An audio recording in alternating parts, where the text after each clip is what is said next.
we think about from the policing perspective where we can do that, it is certainly in the space of gender-based violence. It is an issue that is one of our top calls for service here in Peel. So how serious is this issue, and can you share some data from the previous year? Gender-based violence, intimate partner violence is one of our top calls for service. Did you know that a woman is strangled almost every day in Peel? And that's just from our records.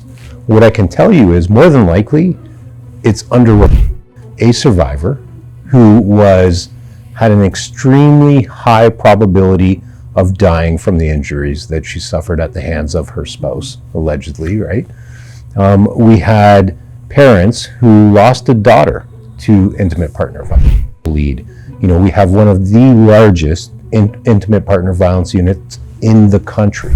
We just passed the budget, and one of the things we're going to do is expand our intimate partner violence unit and safe center model. Laws, do we need to bring the reforms in the justice system and more enhanced safety measures? What needs to be done to break the cycle? Do you want changes in the criminal code at federal level? I would love to see changes. But why our politicians not acting? Because they say there is no need to change the criminal code. That what the member of parliaments, when we talk to them, they said ask the province, they have the criminal codes, they have to act, we don't have to do anything. Yeah, I would really, depending on the offense and the topic, I would like to see changes in the criminal code. This week also, police arrested 5 people for break-and-enters and other thefts. $237,000 of worth goods were stolen by them.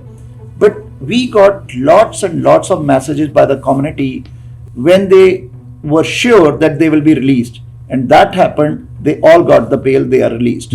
So they will be a repeated offender, they will do a crime again. So is the morale of the police force, because you are doing advocacy, we are doing advocacy, the criminals we are seeing, they are out, they are doing a crime, police is catching them, and they are out again. They will do a same crime. And you already mentioned there is a small number of people. So why can't we keep them behind the bars? It's a great question. I agree.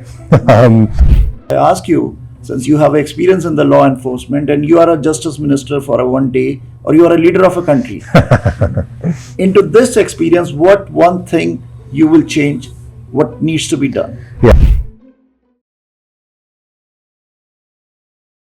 Peel Regional Police and Peel Police Services Board, in recognition of International Women's Day, they address the issue of intimate partner violence.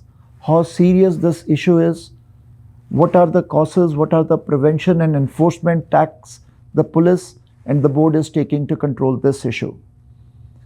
Peel Regional Police, the Peel Police Services Board, उन्होंने international women day ਦੇ ਉੱਪਰ initiative ਲਿੱਤਾ ਹੈ ਕਾਲ to action, ਤਾਂ ਕਿ ਜਿਹੜਾ intimate partner violence ਆ IPV ਉਹ ਇਸ਼ੂ ਨੂੰ ਐਡਰੈਸ ਕੀਤਾ ਜਾਏ, ਉਹਦੇ ਕੀ ਕਾਜ਼ਸ ਹੈ, ਕੀ ਰੀਜ਼ਨ ਹੈ, ਐਨਫੋਰਸਮੈਂਟ ਤੇ ਪ੍ਰੀਵੈਂਸ਼ਨ, ਇਹਦੇ ਉੱਪਰ peel police along with peel police services board ਕਿੱਦਾਂ ਕੰਮ ਕਰ ਰਿਹਾ ਹੈ, ਆ ਸਾਰੇ ਤੇ ਗੱਲਬਾਤ ਕਰਨ ਲਈ ਸਾਡੇ ਨਾਲ ਪੀਲ ਪੁਲਿਸ ਦੇ ਡਿਪਟੀ ਚੀਫ ਨਿਕ ਮਿਲੋਨਿਚ ਗੱਲਬਾਤ ਕਰਾਂਗੇ intimate partner violence ਦੇ ਉੱਪਰ. Deputy, welcome to the show. Thank you so much, Neetan. It's always a pleasure. Really appreciate you. Thank you. Deputy, International Women's Day. Every year we celebrate that, and this year in recognition of the International Women's Day, Peel Police along with the Peel Police Services Board, they are taking an initiative call to action for the intimate partner violence. What do you want to tell us, our viewers, about this initiative? Yeah, the decision to do that, I think, is really rooted in the idea that it's incumbent upon everybody to make change and to have an impact. And, when we think about from the policing perspective where we can do that, it is certainly in the space of gender-based violence. It is an issue that is one of our top calls for service here in Peel. It disproportionately affects women. And, it also affects their families and their communities. So when we look at how we can participate, how we can celebrate that day and advocate on behalf of the people that should be celebrating and benefiting, it was a very natural choice. So how serious is this issue, and can you share some data from the previous year? Happy to. It is one of the most serious issues we deal with. let's look at Peel. Okay, Peel is one of the most vibrant, largest municipalities in Canada. The diversity that's here is amazing. We are an incredible community. But the reality is again, as I mentioned, gender-based violence, intimate partner violence is one of our top calls for service. Did you know that a woman is strangled almost every day in Peel? And that's just from our records. What I can tell you is more than likely it's underreported. And so the numbers are actually staggering. A large percentage of our homicides, before we changed our service delivery model, almost 40% of our homicides could be attached to intimate partner and family intimate partner violence. And it's an obvious place to begin investing resources and attention to trying to address. Women are losing their lives. We had, yesterday we had an event, and it was in celebration and the kickoff. Obviously International Women's Day is tomorrow on Saturday, but we had an event. And at that event, we had a survivor who had an extremely high probability of dying from the injuries that she suffered at the hands of her spouse, allegedly, right? We had parents who lost a daughter to intimate partner violence. And these are lives that are forever changed or forever gone. And that's why it's so important to us as an organization to invest in this and to do whatever we can to prevent other people from being affected in the same way. So is this most visible in certain communities, or all the communities have these issues? All the communities have the issues. But I do believe that, there are certain nuances about Peel that give me more concern. There's stigmas that some communities carry more than others. Some communities may have more of a lack of trust in police than other communities, and therefore they may be less willing to report. And these are all things that exist in Peel. And I think they're all things that exist in Peel, but also emphasize how important it is that here in Peel, we don't just, we're not willing to take a back seat and let other people lead. We have one of the largest intimate partner violence units in the country. We have a model that's been endorsed on a variety of different levels. I really believe we're setting the gold standard here, and it's not to brag. We're doing it because we need to, and there's advantage to our community. I can tell you unequivocally, Neaton, we have saved lives. We just passed the budget, and one of the things we're going to do is expand our intimate partner violence unit and safe center model, family justice center model, which currently just sits in Brampton and of course deploys to all of Peel, but we're going to expand that into Mississauga as well. We're going to make it more convenient for people to get help. So what's need to be done at the provincial and federal law levels? Do we need to change laws? Do we need to bring the reforms in the justice system and more enhanced safety measures? What needs to be done to break the cycle? Yeah, there's so many different pieces there. Beginning with okay, so first I think it's really important to understand prevention and awareness. We need people to feel comfortable to come forward with those types of issues, whether it be a survivor, a family member, whatever the case may be. Understand the signs of gender-based violence and share them. Look for help. I think that's really important. So the more we can do to increase awareness, the better. And then we talk about what can be done from a legislative, policy decisions, those types of things. And the reality is there's a lot of similarities in the space of gender-based violence and some of the other crimes that you and I have discussed before. We need to look at who's being released on bail, under what conditions are they being released, and how are they being monitored? What are the sentences? How easy is it for a person to access illegal firearms? These are common characteristics that we can talk about in the space of intimate partner violence. We can talk about in the space of carjackings, home invasions. They really are gaps or soft spots in that system that are failing to or aren't protecting our community as well as they could. I'll give you a story. So I spoke to, actually just yesterday, Darian Henderson-Bellman. You may be familiar with the case. So this was a young woman who was murdered and allegedly by her partner, who was on multiple multiple forms of release and had been released from bail over and over again. And, again, allegedly with an illegal firearm. I say allegedly because it's still before the court, but this is nothing that surprises, a seasoned police officer because they see it quite regularly. So you look at that and you ask yourself, well, how can we prevent it? We need to prevent it first with an idea of getting more people involved. Like, the community needs to understand that it's an issue, and if you see something that concerns you, call police, call somebody to help. Then we need to look at the individual situation, like, how did it happen? Why is the person out on release over and over again? Why is it that they're allowed to continue to be violent to a person? And how are they accessing illegal firearms? And when you begin to fill those gaps, that's when you make it more difficult and less easy to commit those offenses the first time, the second time, the third time, and the fourth time. Deputy, it's a very serious concern because many, even the mayor's level, the Peel Police Service Board and Peel Police Chiefs, they did advocacy because today we are discussing an intimate partner violence IPV because it's an International Women's Day. It's a serious concern. Many women across Ontario, they are suffering in silence. But we have carjackings, we have other crimes also, and we see these repeated offenders, they are out on bails, as you mentioned. So why that advocacy is not working at any level, provincial or federal, because there is a blame game between both the levels, that roller coaster, many times we ask that in press conferences, why they are not acting? Because a single life lost or single life suffer is too many. Completely agree with you. One life ruined or lost, way too many, especially when it's predictable and preventable. And it's one of the reasons why we've been so strong here in Peel on the advocacy. And you mentioned, I'm going to share some good news with you. So an issue for our community for, I'm trying to remember the first auto theft summit we held, but auto theft continues to be a concern for our community. We advocated for that. Our mayors, our police service board, elected officials, collectively here in Peel, we really circled the wagons and did what we could do to try to encourage decision makers to make the right decisions. And we had some wins. We've advocated with elected officials at the province, at the federal level, and we have had some wins. We have scanners that are more available at some of the local intermodals here. We're starting to see more enforcement activity and more attention paid to the issue. This year, we are down 54% year to date in auto theft. That doesn't happen without that collective will to make it happen. So, in relation to some of the other offenses that you mentioned, the carjackings, the home invasions, intimate partner violence, we need to apply that same momentum in those spaces for the things that we need.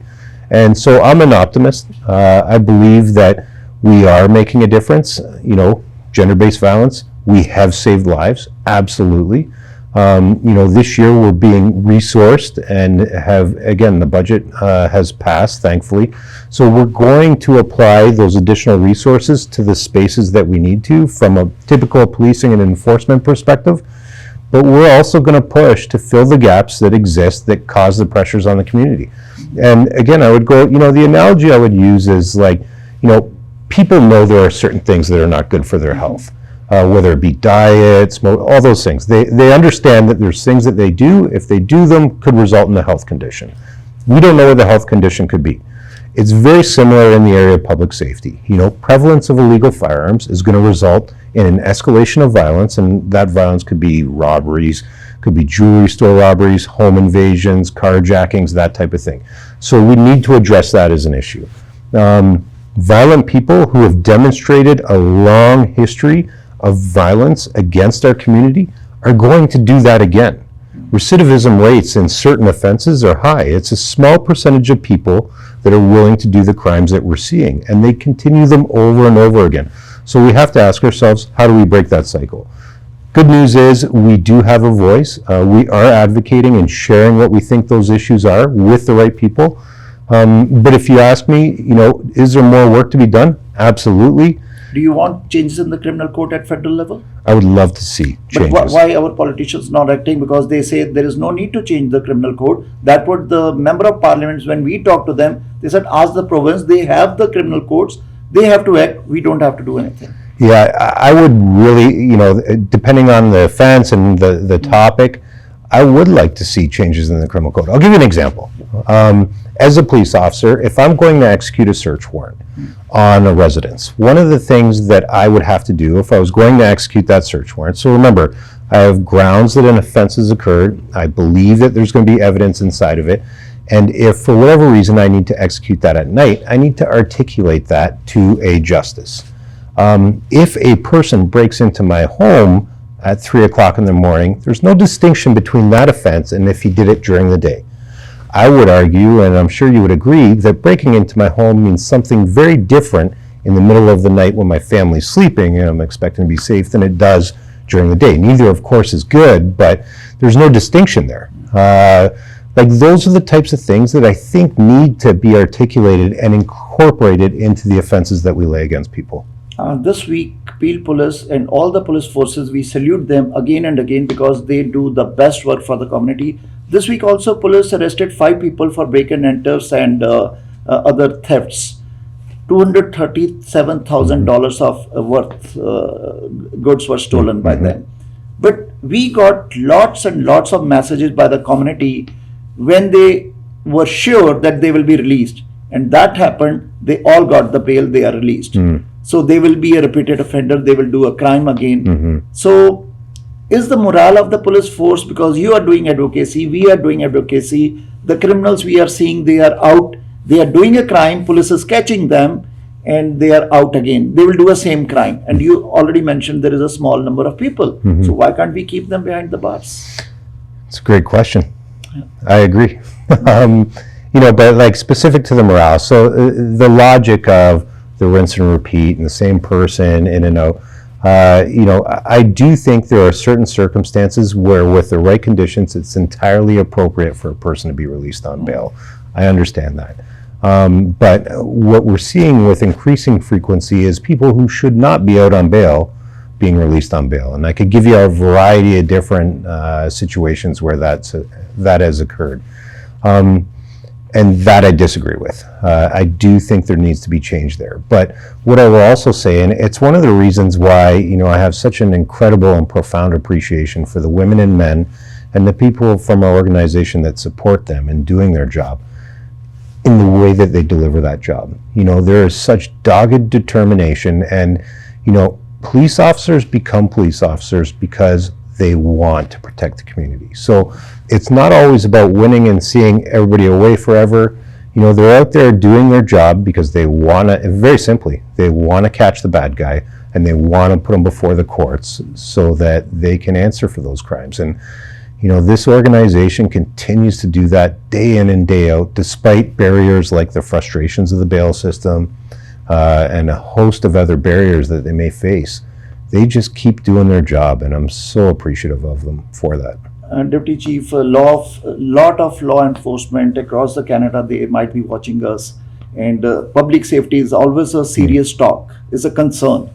But on the other side, if we have some humor, like if I ask you, since you have experience in the law enforcement and you are a justice minister for a one day, or you are a leader of a country, into this experience, what one thing you will change? What needs to be done? Yeah, I think what needs to be done is everybody needs to drop what it says on the bottom of their business card. Because you're right, like there is a tendency to say, well, this isn't my, and I'm entirely open to this as well from like a policing perspective.